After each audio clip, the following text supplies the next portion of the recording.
So let's talk about some of these trends that we see. So you've all heard about the new move towards this global world.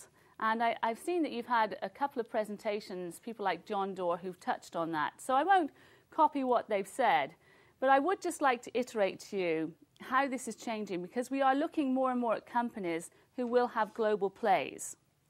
So a few years ago, we started to think about the world not just in terms of markets for our companies, but also in terms of leveraging talent for outsourcing. Now we're looking at investing in those countries and building companies. So at Mayfield, we now have Mayfield China. We've just announced this. We started to invest in China alongside another fund 2 years ago. And after spending some time in Beijing last year, we decided that we would embrace that fund and it would become Mayfield China.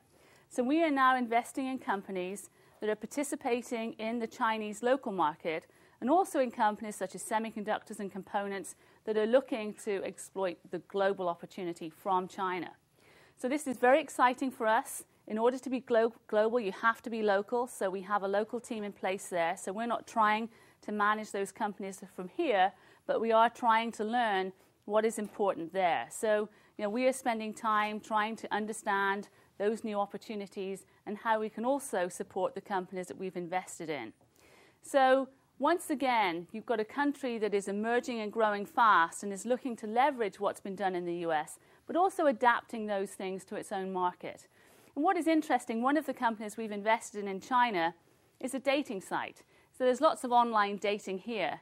But in China, it's also difficult for Chinese people to have somewhere to meet.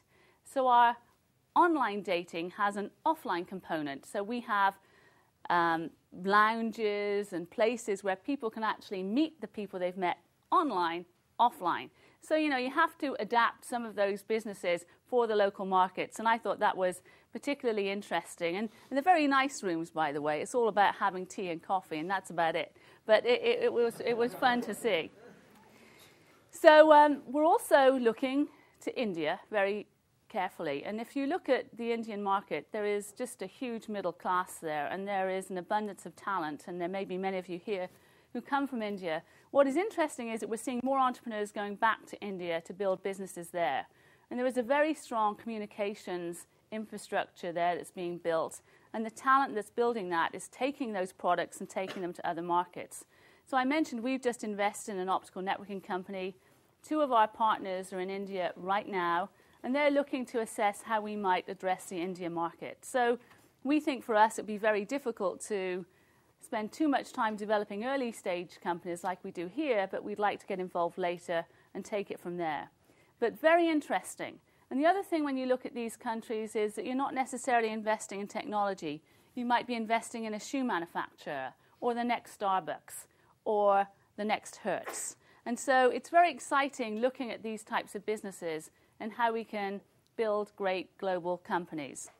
So a few years ago, VCs were very focused on this area, maybe Seattle, maybe LA, maybe Boston, and now they really are looking to the world.